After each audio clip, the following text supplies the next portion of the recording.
who's strictly a researcher right now. I actually was in a sorority. I actually went to college and saw these ladies, saw what I thought they were about, and I decided to join. Now, there's a whole process, and those who have done it know exactly what I'm talking about, and those who have tried to do it know what I'm talking about. And even if you just heard it through the grapevine, first it begins with a whisper. This is where people are beginning to talk about there being a line. And then there's an intake process. Typically, for most people, you went to a meeting. I know that I went to an intake meeting where they introduced themselves and let us know about the organization that we were deciding to join.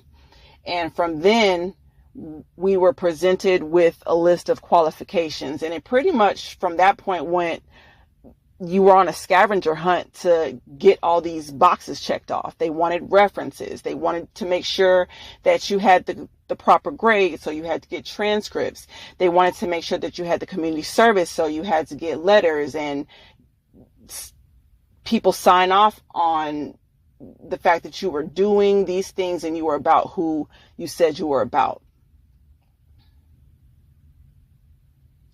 And then the submission and the waiting period.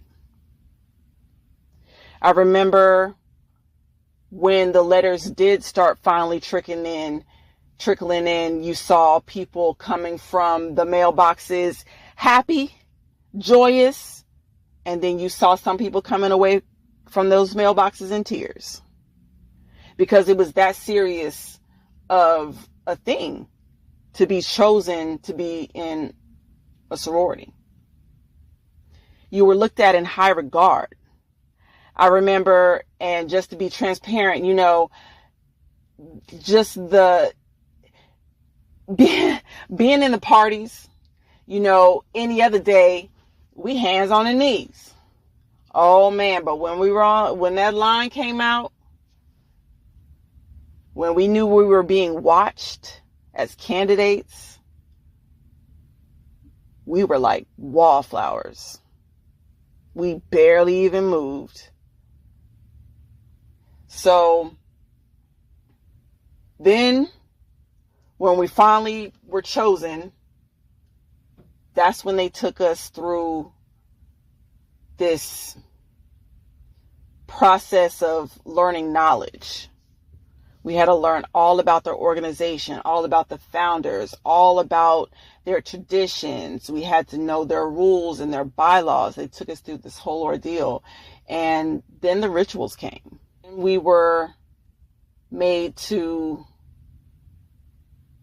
dress as one, and we were made to light candles and in a dark room, and there was a book open on this altar looking thing, and we were walking in a circle and we were chanting and we were singing songs. And this is what we would do. We would sing songs to the organization.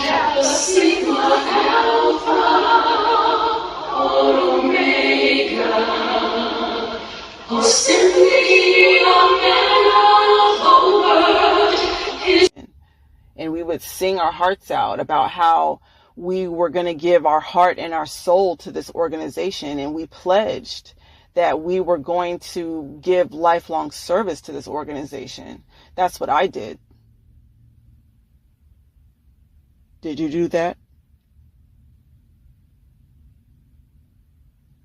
Did you say that you were going to not tell people about the things that went on in the organization? Did you go through any type of ritual? So people, y'all know what I'm talking about. So let's dive into this. Sigma Pi Phi fraternity. also known as the Boule, was founded May 15, 1904 in Philadelphia. It is the oldest existing Greek letter postgraduate fraternity, originally founded by and for prominent Black professional men. Its founders were Henry McKee Minton, a pharmacist, Algernon B. Jackson, doctor, Edwin Clarence Joseph Turpin Howard, doctor, Richard John Warwick, dentist, Eugene Theodore Henson, doctor, and Robert Jones Abele, doctor. The fraternity began as a secret society and modeled itself after the Council of Chiefs, or Council of Areopagus, the name given to the government institution that met on the hill of Areopagus, which presided over the city of Athens, Greece. In ancient Greece, these were noblemen advising the king. After candidates served as one of the 9 archons, a term meaning chief magistrate or another word for ruler, they became Areopagus for life. These were the aristocrats of society, a Greek word that means rule of the best. By definition, power is placed in the hands of a small, privileged ruling class. In Gnostic religious traditions, archons were 7 supernatural beings associated with the 7 classical planets and considered to be the creators of the physical world. In a book titled Hypostasis of the Archons, their physical appearance is that of a hermaphrodite with the face of beast. Another name for the aristocrats is Boule, which existed in the constitutional city-states of Corinth, Argos, Athens, Chios, and Cyrene in the 6th century BC. The Boule had replaced the aristocratic Gerousia, known as the Council of Elders. These were 9 candidates who had reached 60 years of age and held the position of elder for life. The council comprised of 30 elders and 2 kings. The Boule grew from 400 to 500 and was later called the Council of 500. Their functions were defined by oaths for the members. Their most important tasks were drafting deliberations for approval of city-states and its citizens known as the ecclesia. According to the Boule system of belief and principles, commitment, responsibility, education, excellence, and discipline are the core. Titles of the Sigma Phi officers were also fashioned by Greek history. Grand Sire Archon, the chief executive officer and chairman, Grand Grammatius, manager of corporate records, protocols and rituals, and then Des Curistus, which administers the finances. The fraternity's logo included a griffin, a creature similar to the Sphinx. It was a legendary creature with the body, tail, and back legs of a lion, head and wings of an eagle with talons on its front legs, and it was known as the gatekeeper. The urn are the names of those chosen to lead the state. The theory of origin includes thoughts that these are dinosaurs. Greek and Latin sources had written descriptions of griffins as real creatures of Asia. In the 3rd century, new details were said to have emerged about the griffin. Political researcher and lecturer of African American communities, Steve Coakley, born June 17, 1952, and died April 11, 2012, was known for exposing the truth of Black fraternities and sororities. He began to notice Boule's logo and the one such meetings that were being held in LA in 1941 in Griffin Park. He also noticed that all the top of every profession were members of one of the secret organizations, specifically fraternities and sororities in the Divine Nine. Alphas boast they make up 90% of Black lawyers. A fraternity, Wikipedia claims, is a Western concept developed in the Christian context, notably with the religious orders in the Catholic Church during the Middle Ages. Now, we've already talked about this. They are going to associate things that happen with the Catholic Church in the Christian context, and we've already explained why that is.